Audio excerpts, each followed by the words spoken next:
చూస్తున్నారు ఆర్టీసీ దాంట్లో మొత్తం పోలీస్ స్టేషన్ పోలీస్ వాళ్ళు మా నన్నలే అసలు పోలీసు వాళ్ళు మాకు మస్తు మద్దతు. ఎందుకంటే మేము మా ఆస్తులను పాడు చేసుకోమన్నా, అది మా ఆస్తి. ఆర్టీసీ అంటే మా ఆస్తి. మా ఆస్తిని మేము నాశనం చేసుకోము, మా ఆస్తికి మేము ఇబ్బంది కలిగాము. మాకున్న ఇబ్బందులను చెప్పుకోవడానికి మాత్రం వచ్చినాం, కానీ మేము ఏదో నష్టం చేస్తాం, ఎవరికో ఇబ్బంది చేస్తామని కాదు. ముఖ్యంగా చెప్పాల్సింది ఒకటే, కాంట్రాక్టు అన్నలు కానీ అక్కలు కానీ నా తోటి సహోదరులకు అందరికి ఒకటే చెప్తున్నా, మాకు మీరు మద్దతు ఇవ్వండి. మాకు మద్దతు ఇస్తే మీకు రేపు ఉండబోయే ఫ్యూచర్లో మీకు కూడా భవిష్యత్తు ఉంటుంది. ఇప్పుడు మాకు మద్దతు ఇవ్వకుండా మీకు పిలిచిరు బెదిరించారు, ఏదో ఉద్యోగం వస్తుంది, ఒక్కనాటి పూట భోజనాన్ని కోసం ఆశపడకండి.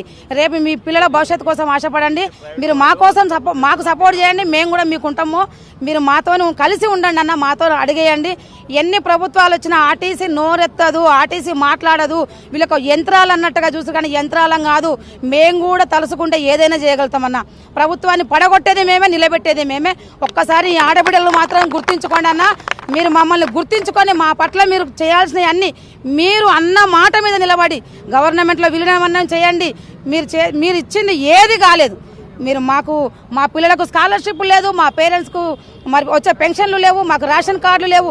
ఎందుకు మాకు ఇచ్చేదేమన్నా మేము అడిగేదానికేమో మీరు గవర్నమెంట్ అంటారు. మీరు ఇచ్చేవాటికి గవర్నమెంట్, మరి మేము చేసేవాటికి మాత్రం మీరు గవర్నమెంట్ ఎంప్లాయీలు కాదు, మీరు కార్పొరేషన్ అంటారు. అంటే రెండు మాటలు మీరే మాట్లాడతారు అన్న, ఇది కరెక్ట్ కాదు.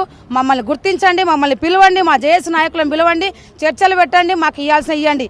మీరు ఎంతో ఇస్తారని మాట్లాడాలి, కానీ రాత్రి 12 గంటల దాకా కూర్చోబెట్టి మేము ఏం చేయలేమంటే మాత్రం ఇది కరెక్ట్ కాదు. మాట మీద నిలబడండి, మీరు మాట నెరవేర్చుకుంటారని మేము నమ్ముతున్నాం. ఇప్పటికైనా మీకు ఒక్కటే మేము మాటిస్తున్నామన్నా, మీరు మాట మీద నిలబడి అన్ననే మేము నమ్ముతున్నాము. మీరు అందరం న్యాయం చేస్తారని నమ్ముతున్నాం. జై జేఏసీ.